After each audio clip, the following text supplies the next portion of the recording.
Kaibigan. Woo! Kaibigan. Kaibigan pulahan.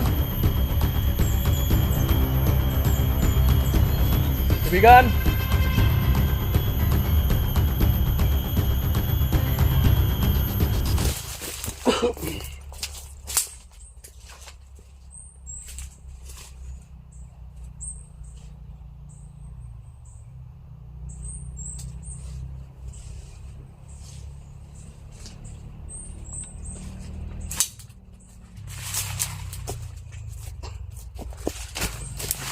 Yan mga kaidolo, nakatawid na tayo sa sapa gaya na sinabi ko kanina.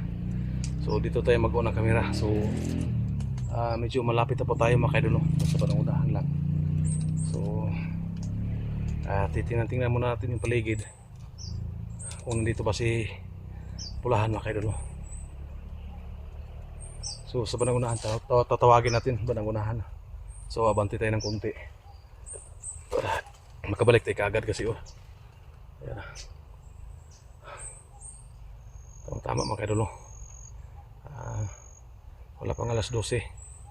Nandito pa si pulahan.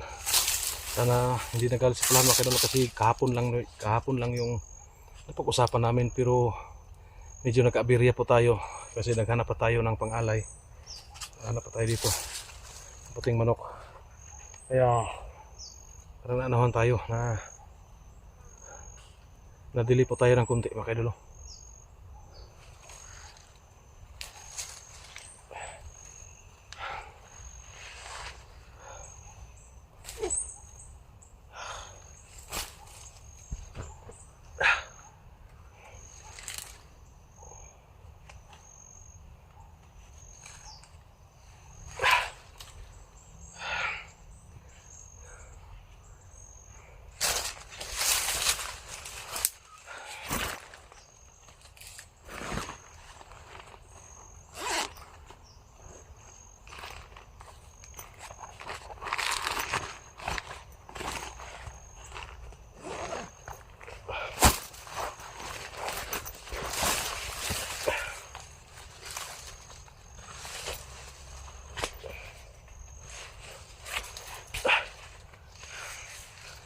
So, pato sa panunahan. Kasi dyan banda mga kaidolo.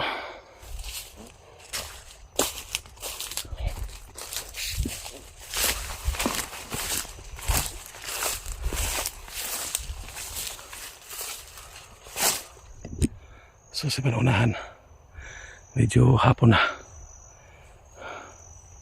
Parang hapon na dito, no? Medyo makulimlim na. Pero wala pang alas 12.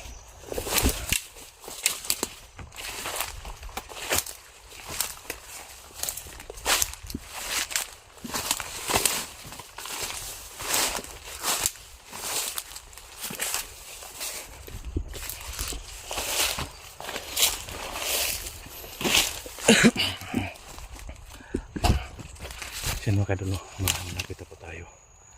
So yan, sa panungunahan, yung kahoy na yan nakita natin.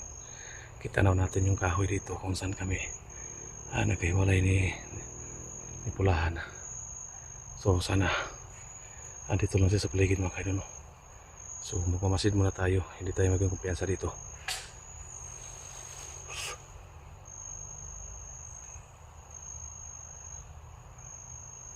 So pupuntahan natin dun banda. Ayan. So pupuntahan natin dun banda. Kung nakikita niyo yung punong kahoy na yan, dyan banda. Medyo natabunan lang ng punong saging. Pero sa likuran yan, yun na yung location na yan. So pupuntahan muna natin.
mga idol.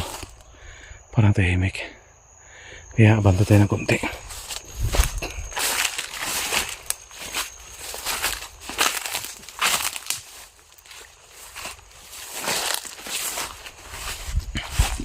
So yan mga idol, kita natin na yung kahoy. Yan. Yan. Yung puno na yan. Diyan kami last nakausap ni Pulahan mga idol. So puntahan natin ang gandahan, baka nandyan pa siya. So kailangan mag-proceed muna tayo. Baka sa ganitong oras nag-ritual siya. So pupuntahan natin ang gandahan. Ayan, kung nakikita niyo yung puno na yan. Ayan, ayan. Yung puno na yan, ayan. Yan nasa gitna. So dyan kami nagkausap ni Pulahan mga idol. Yan, may kalayuan pa. So yan sa gitna na puno na malaki. Doon kami last nakita ni Pulahan mga idol. Doon natin sa iniwan.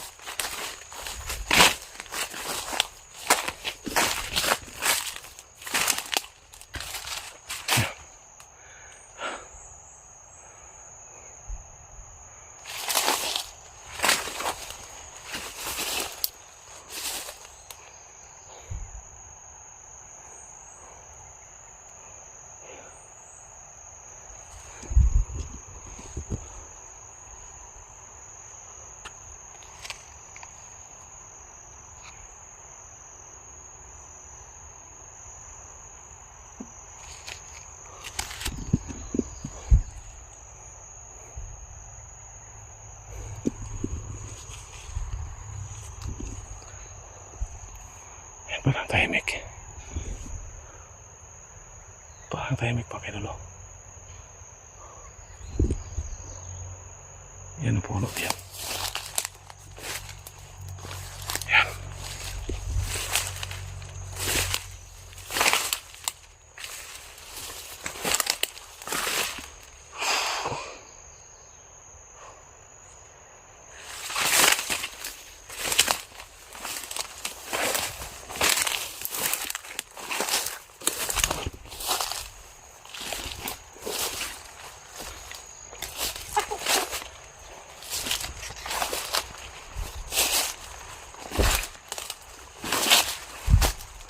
So yung puno na yan.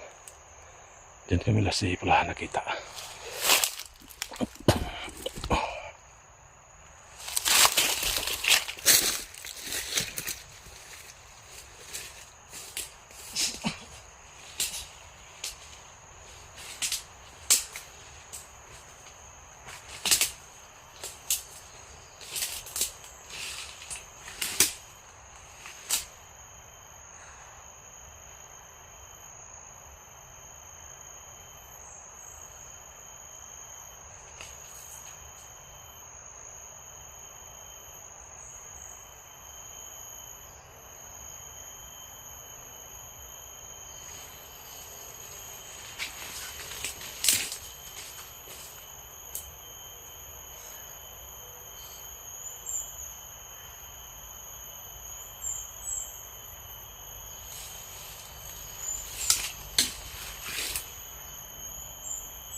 Yan mga idol. Parang tahimik. Parang naramdaman natin na walang tao dito. Kaya magmasid muna tayo sa paligid. Baka bigla lang magpakita si Pulahan dito mga idol. So, yan puno na yan. Diyan kami last nakausap ni Pulahan.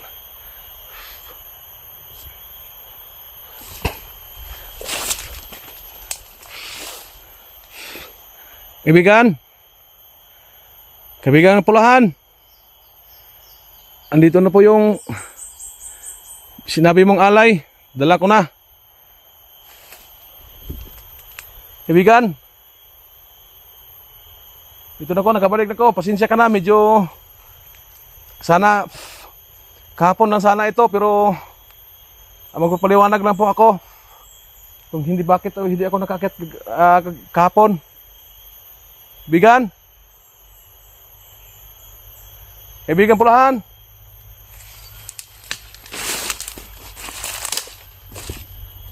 kaibigan, kaibigan,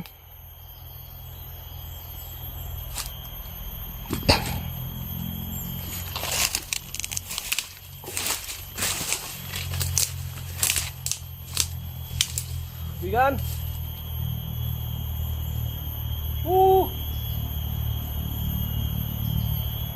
kaibigan, kaibigan Pulahan, kaibigan,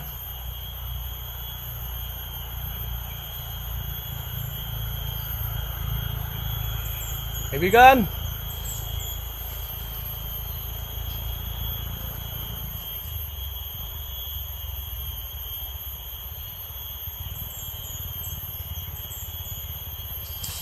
kaibigan,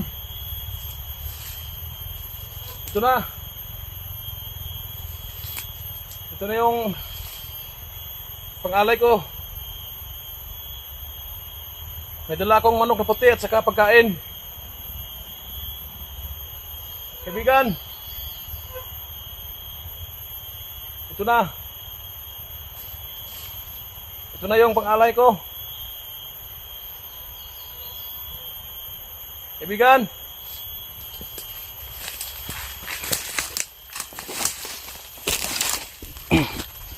yan mga kadulo,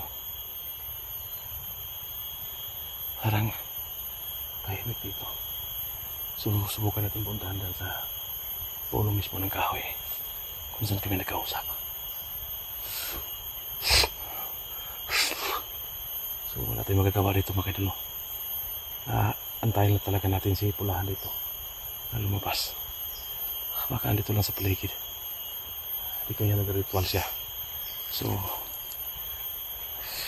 titingnan natin paligid. Baka may usok. Kung may usok tayong makikita dito, yan, nag-ritual siya.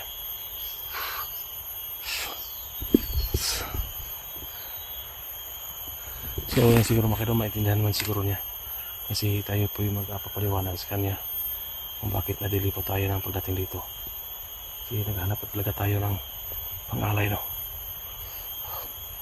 Kaibigan! Pulahan!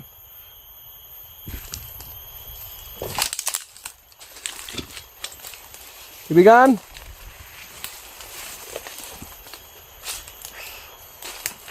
Kaibigan!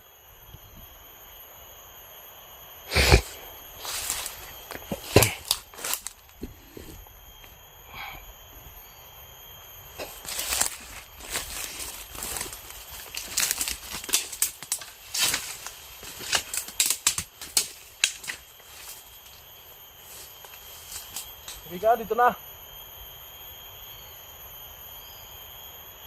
Kaibigan.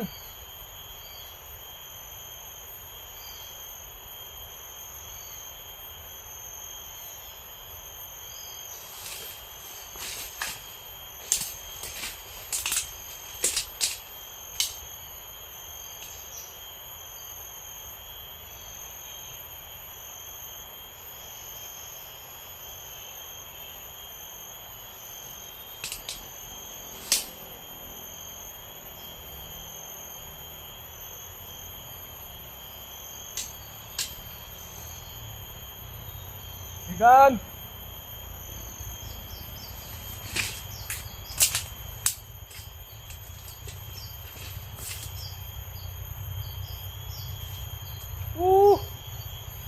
Kaibigan.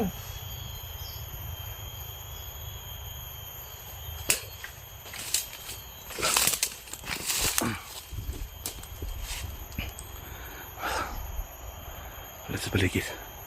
So Wala na magawa dito. Tayo maghintay talaga. Kahit abutan tayo ng gabi. Kasi hindi po tayo pwedeng aalis dito. Kasi nandito na po tayo, no. So, titingnan muna natin dyan sa bandang unahan. Baka nagre-ritual siya kasi yung nakita natin siya dito nag-ritual. Ganitong oras yun. Baka yun ang kasanayan, no. Pag ganitong oras nagre-ritual siya. Kaya hanapin natin dito. Alam po natin nandito lang sa paligid.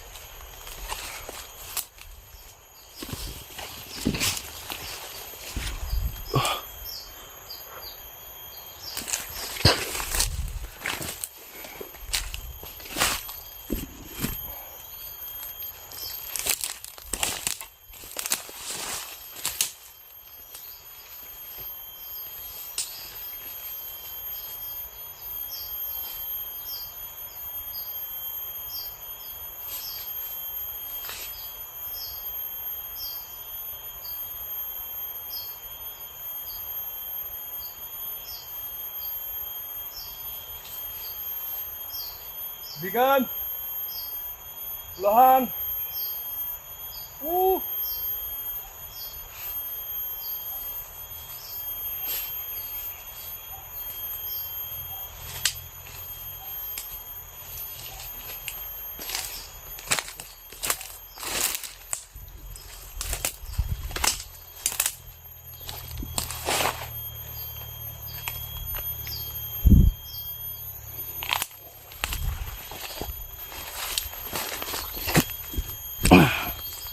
Sino kay Lolo, so antayin natin dito. Baka dito lang sa paligid si Pulano. Baka nakamasil sa atin.